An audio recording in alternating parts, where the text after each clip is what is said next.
Welcome back, guys, to Professor Layton and Pandora's box, where last episode, with the main festival event yet to begin, we continue to puzzle around Dropstone, stumbling a little and getting to the solutions as we heard from the locals about a fraught familial relationship, and we now continue on.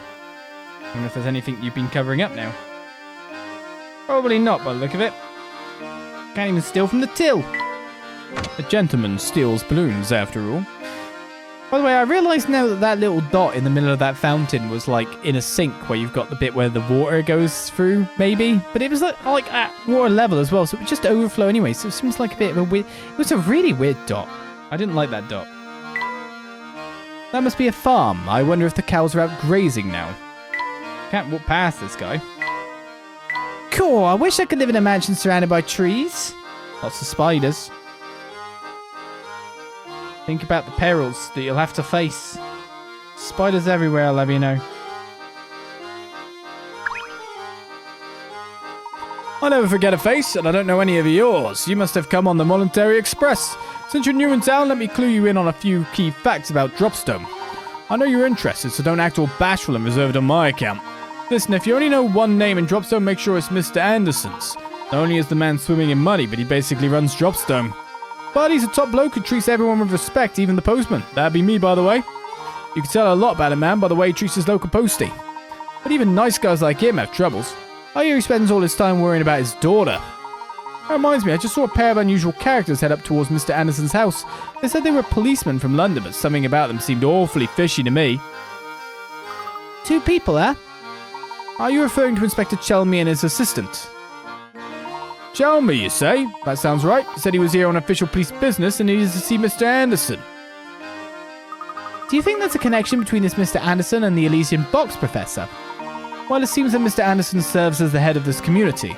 It's only natural that he'd know about who and what passes through this area. He's a big fish, all right. You're bang on the money about that. I mean, even the owner of the Molentary Express stops in to pay him a visit when he's in town. Yeah, so I bet those two officers are being waited on like kings at Mr. Anderson's as we speak. But enough chit-chat. We've got a festival going on now, so go and have some fun. Can I go that way now? Oh, we can. No, I'm nosy. Give me a puzzle. Hey there, I'm a world traveller, but I'm stuck here until I can score a ticket on the Molentary Express. I was hoping for a freebie, so I told Mr. Beluga one of my puzzles to break the ice. Fortunately for me, he got all hot into the colour when he couldn't solve it. I understand this. Yeah, maybe you'll have better luck with it. No, probably not. We're in a downturn. Baggage claim. What rotten luck. While trying to pick up your luggage, it's a slide puzzle. No! You find your bags at the very back of the pile. The porter unloading the luggage claims the other boxes in the holder prevented him from unloading yours. Use your wits to remove all the blocks out of the way and reclaim your luggage. So is my luggage this? A singular one at the top.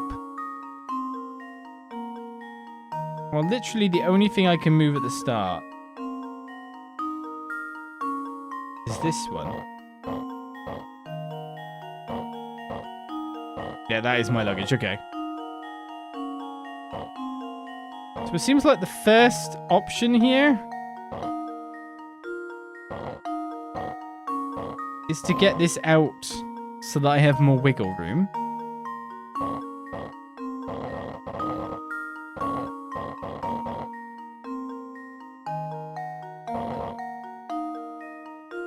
Maybe moving that, but I'm actually wondering if I could just... Oh, okay, yeah, I can.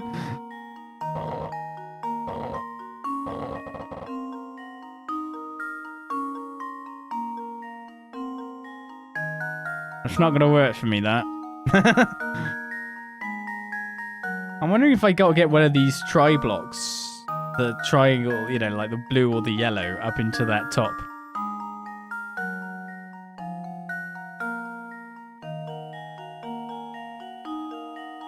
Okay. So maybe I move them to there. Wait a second. Are we just done? What? What? And now to test my theory. I mean, the theory's tested. We got it out. And there we have it. Olis said he isn't afraid of embarrassment and he's proving it. Yes, I am. I am very afraid of embarrassment, actually. Very nice. Be sure to show the porter how you did it so that he can get your luggage for you next time. You're a clever lot, aren't you? With people like you around, maybe we might actually solve the mystery of the Molentary Express. People say that the train occasionally makes a stop at a phantom town found on no map. Could just be a wild rumor, though. Who knows? An uncharted town? Wow, I wonder if that's true. Yep, the luggage itself was a 1 block. Yep, a ride in the Molentary Express costs more money than I can scrape together. See, I'm a rambling man. If only I could afford a ramble by a luxury train. Oh, I'm a rambling... Oh, the bull has a puzzle. What a cute little farm. Yes, and the weather is so nice that even the animals grazing in the fields seem to be in a good mood. Oh, this seems like the perfect time for a quick puzzle. See if you can solve this one. I'm doing the best I can. You have 4 horses. Wow, I must be rich. All of which travel at different speeds. Oh, we should have got rid of some of them. Especially the one that looks like it's dying at the bottom. No, I'm kidding. In traveling from point A to point B, these horses take 1, 2, 4, and 6 hours respectively. I feel like I shouldn't be traveling on the 6-hour horse. The 4-hour horse does look like it needs some more journeying, to be fair. The 6-hour horse needs feeding up, maybe. It might be too old. One day, you decide to move all your horses from point A to point B. However, you can only move a maximum of 2 horses at a time, and you need to ride a horse back to point A each time you return to move your other horses. Knowing you can only move as fast as the slowest horse you're traveling with, what's the fewest number of hours it will take to move all the horses? Oh. And you've got to account for a journey time back. So for that, you'd probably want to take the 1-hour horse, because then it's 1 hour back every time?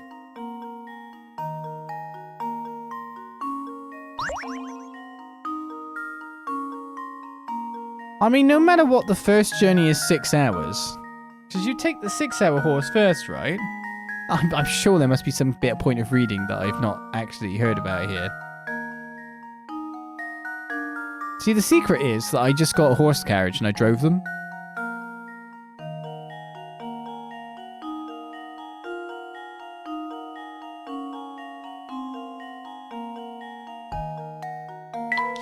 Okay, so if we took the 6 and the 1, it's 6 hours there, 1 back, right? So 7. If we take the 4 and the 1, then we add 4 and 1. And then it's the 2 and the 1, which is 2, and that's it, yeah? So that equals 7, 11, 14 hours. Now, is there any other way, like... So if I was to take the 6 and the 4, I'd have to ride the 4-hour horse back, which already equals... oh, I kind of messed that up anyway. Because you cross that out. So you don't need that. 6, 4 is 10. And then you've got to go 4 back. You know, 4 no matter what is your next one, so that's 14. Surely you just got to ride the 1-hour horse every time.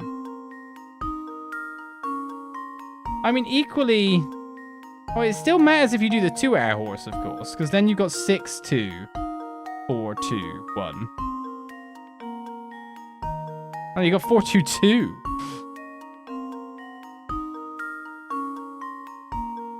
Which, you know, equals a lot more than 4. Surely it's 14? I'm going to put it in, and then it's going to tell me I'm wrong? Here goes. Looks like I botched that one. Oh god, it's a reading comprehension thing again.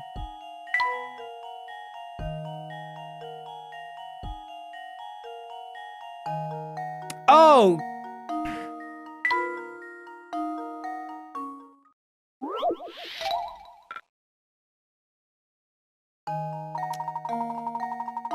So...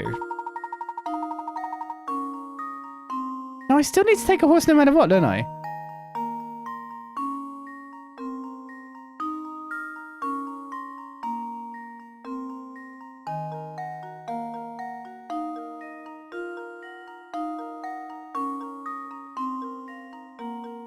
You need to ride a horse back. Eat the horse for 6 hours and take a taxi. I know, right? Oh, I don't think there's much meat on the bone. So I thought it would be you take the 6 and the 1, but of course that's 6 hours.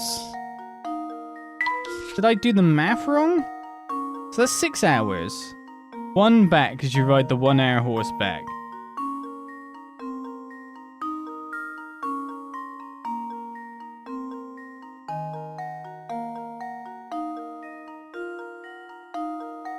Is it because it said you decide to move all your horses from point A to point B? So once I've rode the 6 and the 1, does that mean the 1 has hit point B? So you only actually need to move the 2 and the 4 afterwards, which is 4, which makes it 11? Because technically horse 1 has made it there?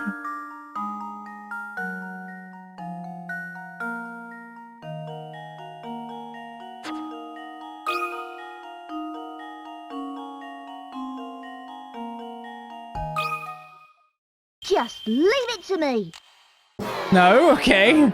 So it's not that level of reading. Looks like I botched that one.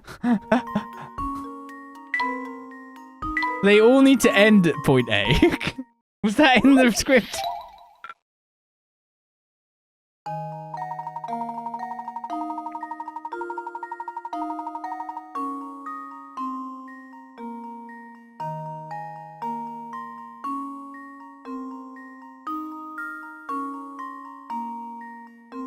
Only move a maximum of 2 horses at a time.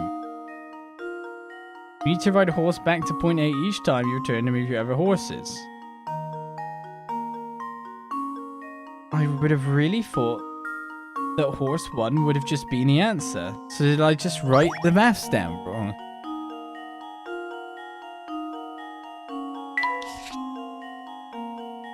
Six, 1 back, 4 over, 1 back, and 2. That would be all the horses across.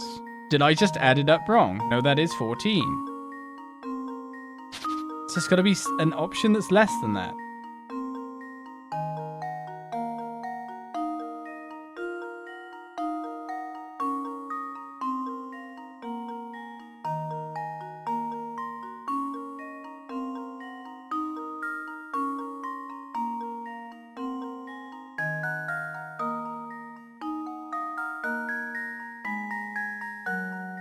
That's just doing it in a different way round. So that's 14. Where am I getting less hours than 14? Was I not counting something right? It is 5 trips, right? 1 there, like, so you're going B, A, B, A, B, yeah? Babab. There's 5 trips.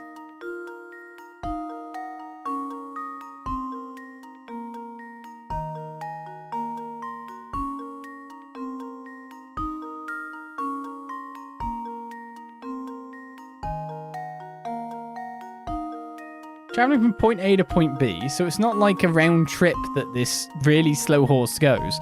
Can I put the really slow horse on the big chunky horse? Can I just tie the horses together? I mean, let's take 2 horses at once. What? Hints to go again. When crossing back over from point B to A, you want to move as quickly as possible, so make sure you put yourself in a position to cross over to A on the 1 hour horse when possible. That's what I was doing. However, if you always make traveling back on your 1 hour horse your top priority, you may end up wasting time on other legs of the journey. Don't assume you always need to return from B to A on the 1 hour horse.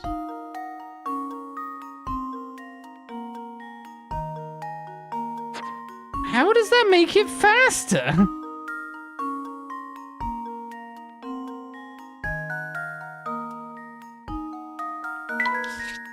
Six, 4, 2, 2 though, wouldn't it make? Maybe 6, 2, 4, 6, 1? 4 and the 2 can go across together, but then I have to go back. So I have to do 2 and then 2 again. Which is 7, 11, 15.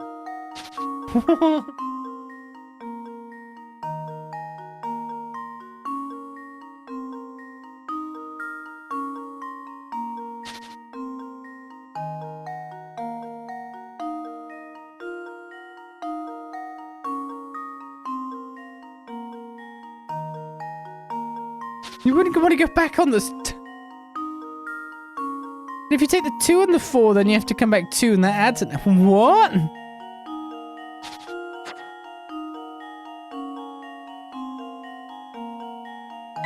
There's literally some point there. In order to move all your horses from A to B in the shortest amount of time, you'll need to cross over from A to B 3 times, return from B to A twice. 5, yeah. How do you make the most effective use of this limited number of crossings?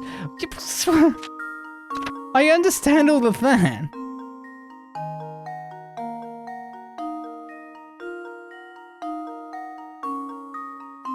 Well, now you've told me... Okay, it's told me literally straight up.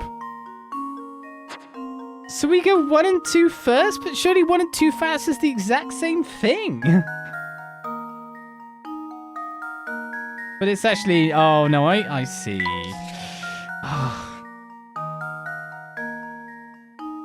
So we go 2 hours there, 1 hour back. Then we take the 6 and 4 together. It makes it a 6. We take the 2 back, so we drop the 4. And then we take 2 across. So it's 13.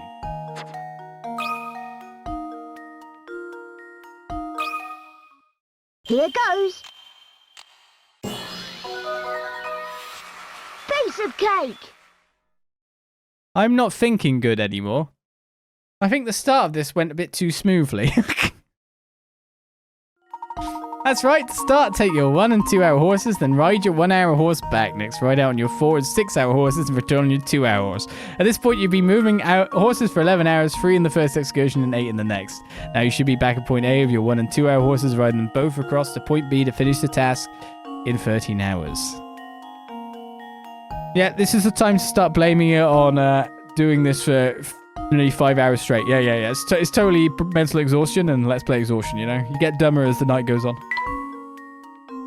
Any excuse we can have, right? Any excuse we can make. The animals out on the farm look like they're really enjoying the sun.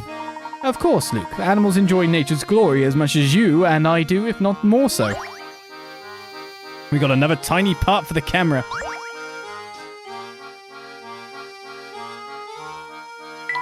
We just need to get a horse box. That's all we needed. Does this go here? Because it looks like it does, looking at the way that's shaped.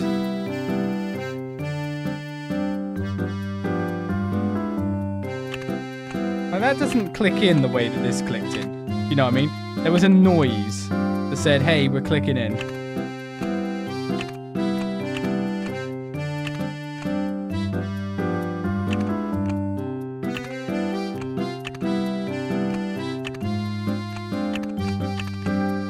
Move you.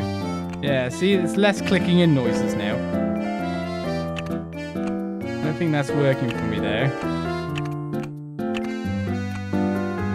That doesn't seem to click in either. Might go there, you never know. See, at least there was like a bit on the floor that basically went, yeah, stick me there. Don't worry, we've always got time for that. What a lovely farm. I hate this farm. It's killed my motivation. For an adventurer, I guess I say this farm also belongs to Mr. Anderson. Alright, I need these hint coins back. I've already spoken to you enough times. Mr. Rambling Man. Alright, we're heading right. Wow, look at the size of that mansion. I bet you could get lost in there. It is impressive, to say the least. I'm sure that massive manor belongs to Mr. Anderson. So that's where Inspector Chel, his assistant, went, right? I'd like to see this place for myself. Can we go and take a look? No, for now, I think our best course of action is to gather what information we can in the village. Besides, I imagine the Andersons already have their hands full with their current guests. To be honest, I feel like Flora should take control. Houses built on the waterfront are so refreshingly cool, are they now? If Flora takes control, the view from that mansion must be out of this world. We might get some brains going again. That should to do it. What is going on with Taz? Good afternoon. What are you doing there, sir? Me? Oh, I'm just doing a little fishing in this here lake. Sounds like a lot of work. Have you had much luck? Actually, that's a good question. Now that I think about it, how many have I managed to catch today? Oh, Let's do some quick math. A large net has been cast out in a pond to catch some fish. That's a weird net. Is this like the coins dragging string thing? The pond's surface is small, but it's actually wider underwater, so parts of the sunken net are no longer visible from the surface. Assuming that there are no tears in the net and the whole rim of the net is constructed of a single length of rope that ends on the shore, how many of the fish visible in the pond will be caught when the net is pulled up? So I pull from here. Okay. So, we'll put the film over it.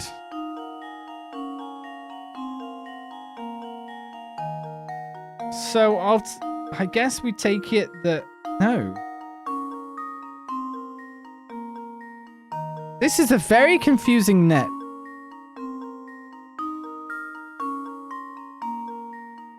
I'm not sure where the in or the out is. Because obviously it joins here. Is this the in or is this the in?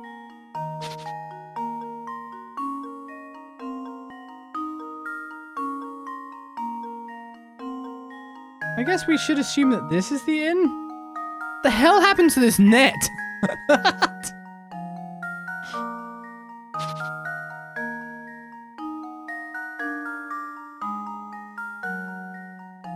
I mean, for starters, it seems like there's lots of, like, full-on gaps. You've got to kind of think that this is the in. And this, like, that can't be pulled up, surely? Can it?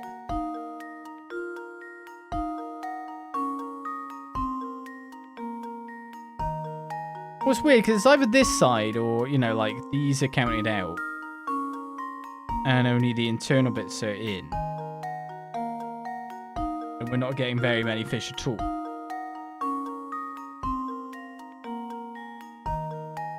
So that would be like 1, 2. But like it, I mean, we can't see the whole rim of the net because it goes wider in the thing. This one would be 3, 4, 5 would be here, 6, 7. So it's 7. 4, 1, 2, 3, 4, 5, 6, 7, 8, 9, 10. 7 or 10? The real issue is which side's in and which side's out.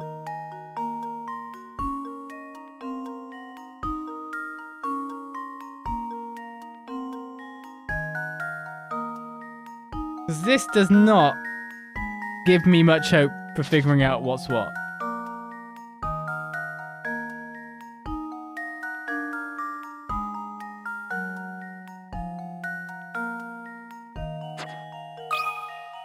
Well. Just leave it to me. Hey. That was I chose the too right easy. side. That's right, to solve this puzzle, you need to imagine how the unseen parts of the net connect, which should look something like the illustration above. As you can see, the net will catch a total of 7 fish. Thanks, Daz. Woohoo, what a haul! Tonight I feast like a king!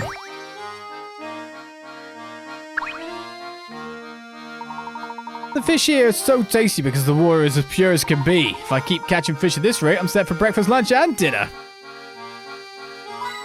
Oh, there was a hint coin in the water. And on the chimney. And we got one in the tree, so we've actually got 3 on that screen.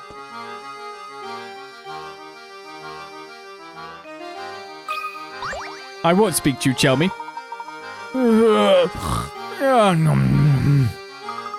Professor, I think this chap here fell asleep standing up. Judging by his uniform, he must be a security guard. I certainly don't approve of sleeping on the job. Perimeter is secure. Please confirm identity by solving this puzzle. Not more tangled ropes. Oh god. 3 loops of rope are tangled together with a single red rope that has been tied in a very loose knot. Oof. I don't do knots. Can you work out how many of the smaller loops of rope would get caught in this knot when the red rope is pulled tight from both ends? Remember, even if a loop passes through the knotted part of the red rope now, it might fall away when the red rope is tightened.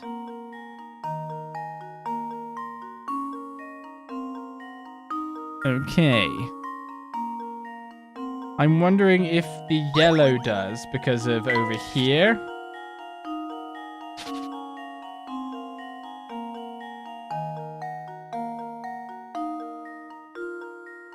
Should be in the middle of it all. The green is under over.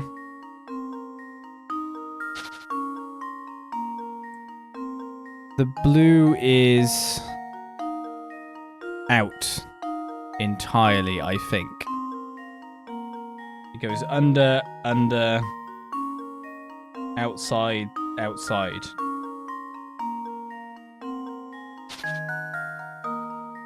Think it's 2 on a cursory first look.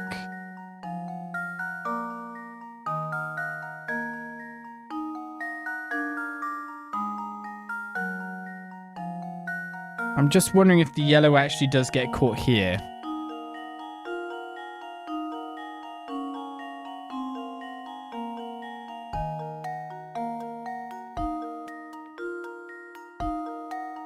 Green is in the middle of the knot.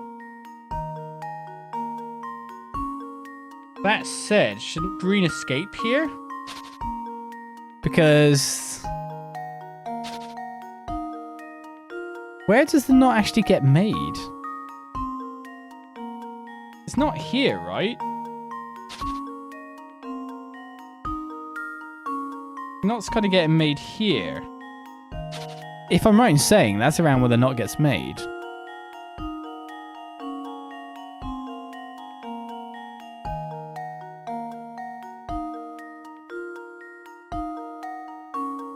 So I think it's only the yellow?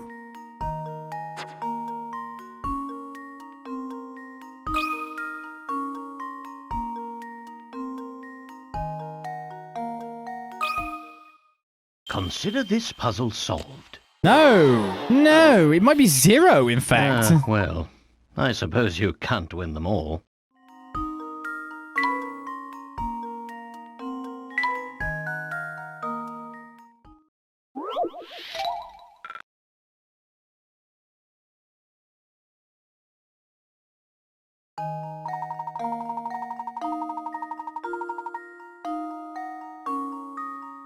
I guess I'm just assuming that it's coming...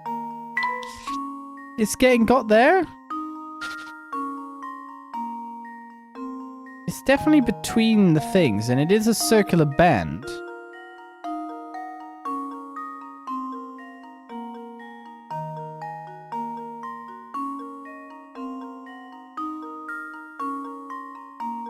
I wish I had a piece of...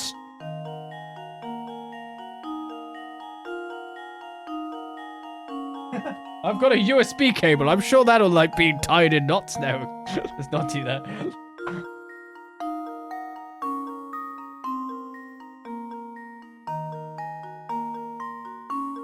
It's not 1, then it might be straight up 0.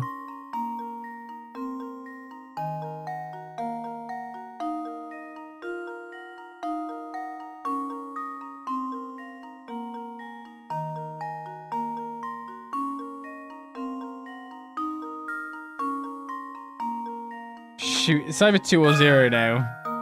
There's no reason to keep dwelling on it. And now to just test shoot your my shot. theory. Yeah. So it is the yellow one does escape that bit down there. Leaves no puzzle unsolved. Not a single loop will become truly entangled in the knot that forms. When you pull the red rope and form a knot, one loop will fall away and the other 2 will hang from the red rope, free of the knot. The yellow one's the one that actually falls away entirely in the episode. I thought the yellow got in on that bit, but I was wrong. I told you I don't do knots. I could tie my shoelaces.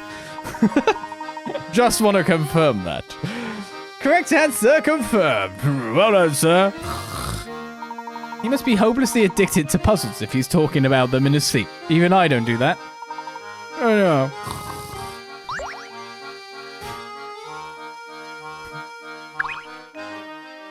I hate this. Can we get on the train again?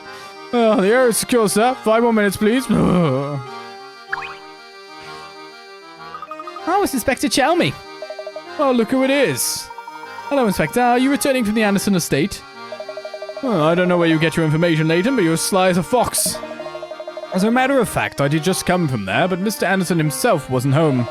Seems he's off presiding over some livestock competition or other. A likely story, I'm sure. I'm curious, have you found a connection between Mr. Anderson and the case you're investigating? Not this any of your business, but perhaps you can be of help. I'd heard rumors that he had tried to find this Elysian box in the past, so I went to talk to him. But when I got to the house, the butler told me he wasn't home and that I should leave at once. Can you believe it? Mind you, I wouldn't be surprised if he was just pretending not to be at home. I went on my way to go up and see the man. The least he could do was offer me a cuppa. But why would Mr. Anderson be interested in the Elysian box in the first place? It's anyone's guess, Luke. We won't know more until we can ask him in person. In that case, I suppose we should head over to the livestock competition Mr. Anderson is judging. Fine. Let his baronship roll around in the mud with his precious cows. I shall be elsewhere. As far as I'm concerned, the whole thing's nothing more than a frivolous distraction for the rich. I can only assume his obsession with the box stems from the excess of time and money on his hands. If you see anything that might help this investigation, report it to me straight away, you hear? We are always happy to cooperate, Inspector. Now please excuse us. Fine, off you go. Come along, Barton, we've got work to do. Yes, sir. All right, we better hurry back to the competition grounds. The Professor, Luke, and Flora decided to return to the site of the livestock competition. Let's just hope then that that the rest of the game is spot the difference at this point in time, because it's the only thing I've been doing well at.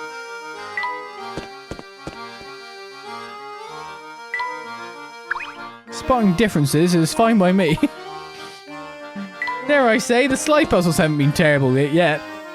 None of them's taken me half an hour.